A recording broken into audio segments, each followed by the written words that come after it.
प्यारे बच्चों, अस्सलाम वालेकुम। आज का हमारा जो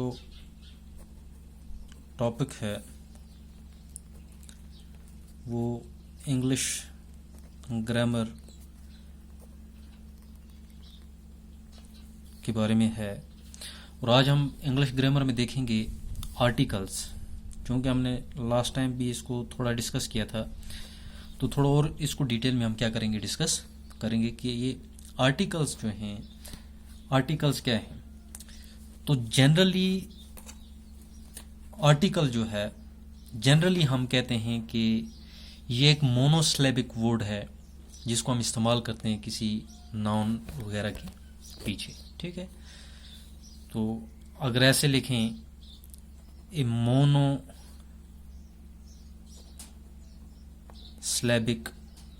word used before a noun, जो किसी नाउन से पहले क्या हो, इस्तेमाल हो। आर्टिकल्स जो हैं ये जनरली दो तरह के हैं। एक है डेफिनेट आर्टिकल और दूसरा है इनडेफिनेट आर्टिकल। डेफिनेट आर्टिकल जो है इसमें द आता है, और इनडेफिनेट आर्टिकल जो है इसमें ए और एन आता है। पहले ये बात, डेफिनेट आर्टिकल में द आता है, या दी भी हम इसको पढ़ते हैं कभी कभी। इनडेफिनेट आर्टिकल जो है इसमें ए और एन आता है। अब ये डेफिनेट आर्टिकल जो है ये क्या है, यानी कि article that points out A particular person, place और ए थिंग। ये वो आर्टिकल है जो किसी खास पर्सन, प्लेस या थिंग से पहले क्या करते हैं, हम इस्तेमाल करते हैं। तो या इसको हम पार्टिकुलर या स्पेसिफिक भी कह सकते हैं, यानी कि जो स्पेसिफिक नाउन से पहले क्या होता है, इस्तेमाल होता हो। तो ये है that article that points out on specific person, place और ए थिंग। या इसको हम ये भी कह सकते हैं कि भाई ये किसी पर्टिकुलर पर्सन, प्लेस या थिंग जो है इसको पॉइंट आउट नहीं करता है। यहां तक होगी आर्टिकल्स के बारे में कि भाई आर्टिकल्स कितने हैं और कौन कौन से हैं, इनकी डेफिनेशन क्या है। तो ये हमें क्लियर हो गया। डेफिनेट आर्टिकल द है, इनडेफिनेट आर्टिकल जो है ए और एन है। तो इसके नाम से ही हमें पता चलता है कि डेफिनेट जो है ये पार्टिकुलर पर्सन, प्लेस और थिंग जो है इनसे पहले इस्तेमाल होता है। इनडेफिनेट जो है ये कॉमन चीज़ों से के पहले जो है ये क्या होता है, इस्तेमाल होता है। ठीक है, अब इसका यूज़ हम देखेंगे कि भाई इसका यूज़ हम कैसे करते हैं। यूज़ ऑफ आर्टिकल्स, पहले हम ए और एन के बारे में डिस्कस करेंगे, उससे हमें थोड़ा आसान हो जाएगा। इनडेफिनेट आर्टिकल्स जो हैं ए और एन हैं। जनरली ए आर्टिकल जो है ये हम इस्तेमाल करते हैं, लेकिन when we talk about vowels, जब वॉवल्स की बात आ जाती है, ठीक है, तो उस वक्त हम एन का भी इस्तेमाल करते हैं। तो ए जो है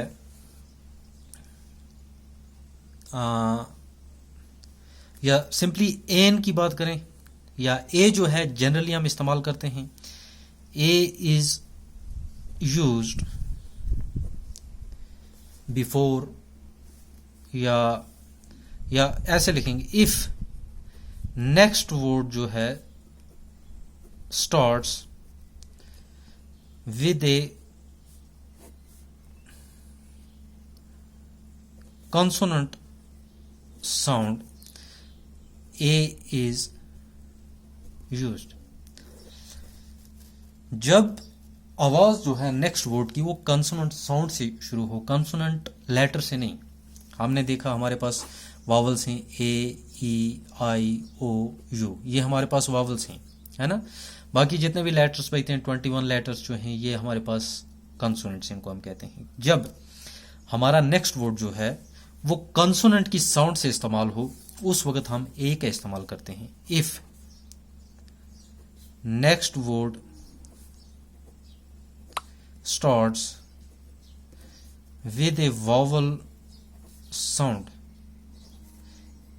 n is used। ये अभी आपको क्लियर हो जाएगा कि नेक्स्ट वर्ड जो है जब वावल की आवाज से स्टार्ट हो तो उस वक्त हम एन का क्या करते हैं, इस्तेमाल करते हैं। मैं आपको एग्जांपल दे देता हूं, a pen, a book, a university. मैंने अभी लिखा ए, ई, आई, ओ, यू, ये वॉवल्स हैं। अगर हम इस बात को डिस्कस करें, इस बात पे सोचें कि भाई अगर नेक्स्ट वर्ड जो है वो वॉवल से स्टार्ट होता है तो उस वक्त हम एन का इस्तेमाल करते हैं। लेकिन यहां पे हमने देखा ये यूनिवर्सिटी जो है यू से स्टार्ट होता है, ठीक है। यू चूंकि एक वॉवल है फिर तो यहाँ पे एन आना चाहिए था, लेकिन ऐसा नहीं होता, ठीक है। हमें ये देखना है कि या मैं लिखूंगा ए यूनियन, ये भी यू से स्टार्ट होता है। लेकिन क्या होता है, हमें वावल की आवाज देखनी है कि कौन सा वर्ड जो है, कौन सा लेटर जो है वो वावल की आवाज निकालता है, तो वहां पे हम एन का इस्तेमाल करते हैं। जहां पे कंसोनेंट की साउंड निकले वहां पे हम किसका इस्तेमाल करते हैं, किसका, ये ए का इस्तेमाल करते हैं, ठीक है। अब ये देखो ए, ई, आई, ओ, ऊ, ये वावल्स की क्या है, साउंड से, ठीक है।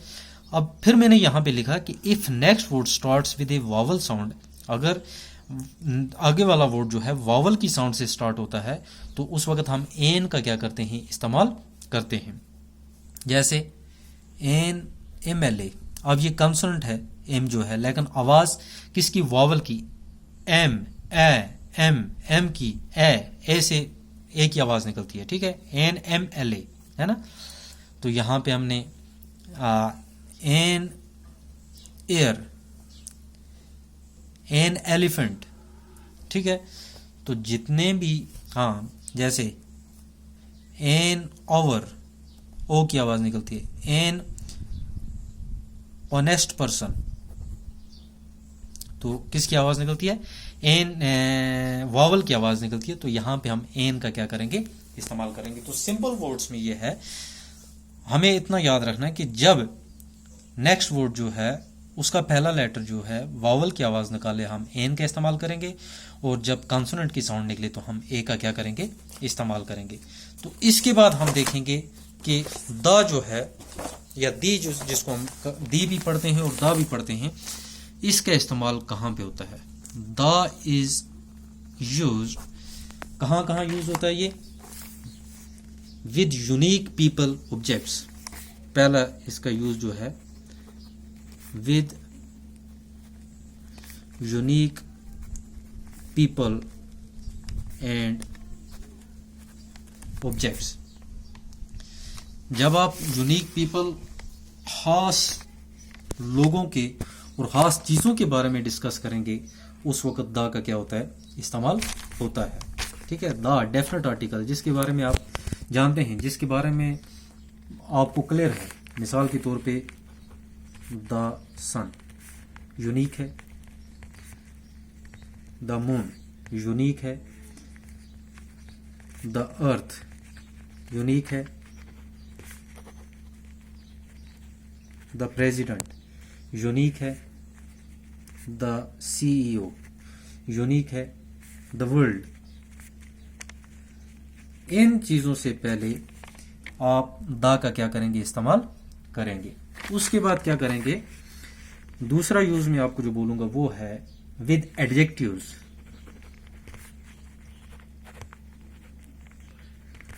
रेफरिंग, कौन से ऑब्जेक्टिव्स, जो रेफर करते हों टू ए होल ग्रुप, जो एक ग्रुप को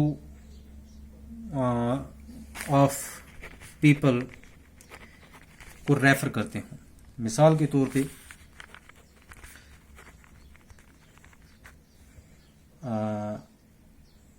द यंग, द ओल्ड, है ना। ये यानी कि एक ग्रुप आ जाएगा लोगों का, जितने भी नौजवान हैं, जितने भी बूढ़े हैं। द रिच, जितने भी अमीर हैं। द पोर, जितने भी गरीब हैं। तो ये एक ग्रुप को क्या करता है, रेफर करता है। उसके बाद आ जाएगा with famous buildings.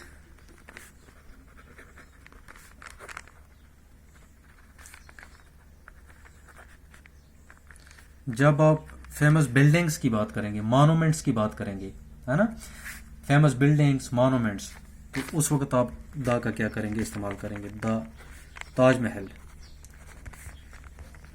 The Qutub Minar, ठीक है, द लाल किला, ठीक है।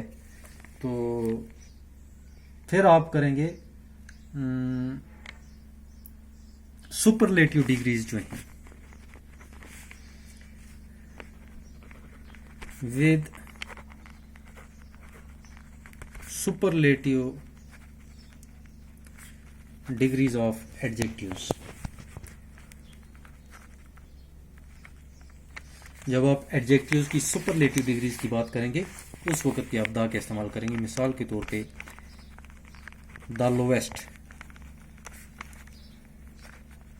The highest, the youngest, the coldest, the oldest, ठीक है। तो सुपरलेटिव डिग्रीज जो हैं यहाँ पे आप द का इस्तेमाल करेंगे। और विद ऑर्डिनल नंबर्स,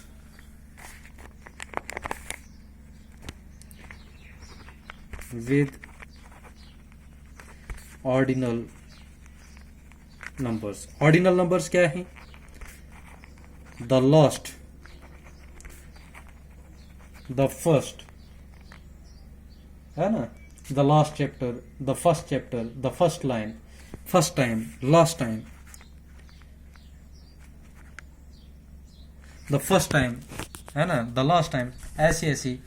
उसके बाद विद कंट्रीज। कौन सी countries? The names of which,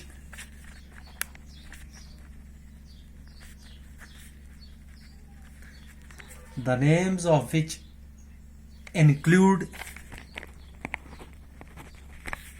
kingdom, states, kingdom, states या रिपब्लिक। अदरवाइज कंट्रीज के नाम के साथ द का इस्तेमाल नहीं होता, लेकिन वो कंट्रीज जिनके नाम में किंगडम आ जाए, स्टेट्स आ जाए, रिपब्लिक आ जाए, उनके साथ द का इस्तेमाल होता है। मिसाल के तौर पे the United states,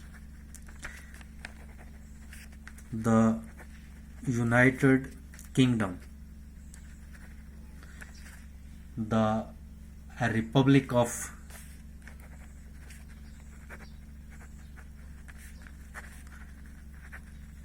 Ireland.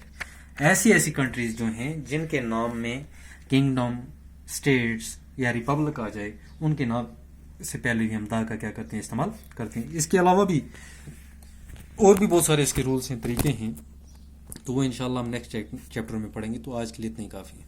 Okay, खुदा हाफ़िज़।